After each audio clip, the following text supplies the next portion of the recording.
तर्पण करने की सही विधि क्या है? क्या कोई मंत्र पढ़ के तर्पण किया जाए? और जो कुछ लोग हैं जो साक्षर नहीं है, तो वो ऐसी स्थितियों में क्या करें? तो या फिर सिर्फ ध्यान करके पितरों का नाम लेकर के तर्पण कर सकते हैं? उसमें और भी कई विधि बताई गई हैं, जल देने के, तर्पण करने के तरीके। तो उसमें मतलब हम कौन कौन से तरीके हैं और किस तरीके से मतलब हम किन्हें तर्पण कर सकते हैं? जैसे कि देव तर्पण कुछ का कुछ दूसरा तरीका है, पितृ तर्पण का कुछ दूसरा तरीका है, तो ऐसे करके। तर्पण की विधि अब बता रहा हूं आपको। हाथ में संकल्प करिए, थोड़ा सा जल रखिए, थोड़े चावल, तिल, जौ और एक सुपारी रखिए अगर संभव हो, अन्यथा दिया जला लीजिए, अगरबत्ती जला लीजिए, वही साक्षी मान करके उसे आप संकल्प करें। संकल्प करने में आपको अपना नाम, अपना गोत्र और तिथि का उच्चारण करना होगा और अंत में आपको बोलना होगा पितृतृप्ति ही, पितृतृप्ति ही, पितृतृप्ति ही करके आप संकल्प छोड़ दें और अपना मन में ये विचार रखें कि मैं अपने पितरों की संतुष्टि और तृप्ति और उनके मोक्ष की कामना करता हूं।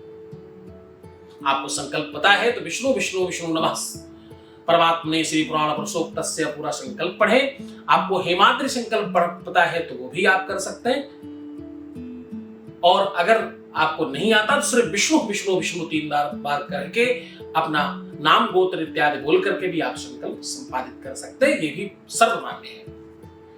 अब अगला नियम है, अंजलि में जल लेना है और ध्यान रहे आपकी पहली उंगली और अंगूठे से आपको जौ और कुश पकड़ना है। आपको कुश की जो आपने एक पूंछ बना रखी है उसको आपको तर्जनी और अंगूठे से यानी फर्स्ट फिंगर और अंगूठे से पकड़ लेना है और जल भर करके उसी तरफ से गिराना है। अगर आप जनेऊधारी हैं तो आप जनेऊ भी हाथ में रख लें, जनेऊ हाथ में पकड़े, कुश हाथ में पकड़े और जल गिराएं अंजलि से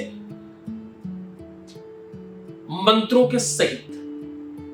दक्षिणाभिमुख रहना जरूरी है, कुश के आसन पर बैठना जरूरी है और सामग्री में सारी की सारी सामग्री को आपको जल में डाल लेना है।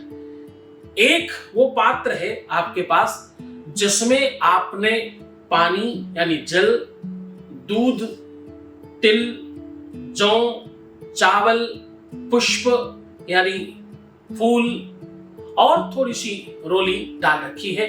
तिल की मात्रा सबसे अधिक माननी चाहिए और आपने हाथ में कुशा पकड़ा और जनेऊ पकड़ा, जल भर करके दूसरी तरफ आप गिरा रहे हैं मंत्र बोलते हुए। प्रत्येक मंत्र पर एक अंजलि, एक बार जल आपको भूमि पर चढ़ाना है। ध्यान रहे जहां पर आप जल गिरा रहे हैं उस जगह को पहले से आपको जल डालकर साफ और स्वच्छ कर लेना है। ये बात बहुत ध्यान रखिएगा। यद्यपि तर्पण के बाद आपको ब्राह्मण, गरीब, गौ इनको सबको भोजन कराना, दान करना सर्वश्रेष्ठ कर माना जाता है। अब आपको अंत में तर्पण का मंत्र बता रहा हूं कि वो कौन सा मंत्र है जिसे आप बोलकर तर्पण कर सकते हैं। सूक्ष्म बता रहे हैं, तर्पण की विधि बहुत विशाल है। किसी ब्राह्मण को बुलाकर, वैदिक को बुलाकर अगर आप विधिवत तर्पण करा सकते हैं तो इससे अच्छा कुछ नहीं। तर्पण करने की सबसे पहले विधि का सबसे पहला सूत्र कि आप सूर्य अर्घ पहले दे दें, सूर्य अर्घ देने के बाद प्रारंभ करें। सूर्य अर्घ देते समय आपको बोलना है ओम सूर्याय नमः, ऐसा 3 बार बोलकर 3 बार जल गिराइए। तो आपका पहला तर्पण, पहला अर्घ आपने सूर्य भगवान को दिया।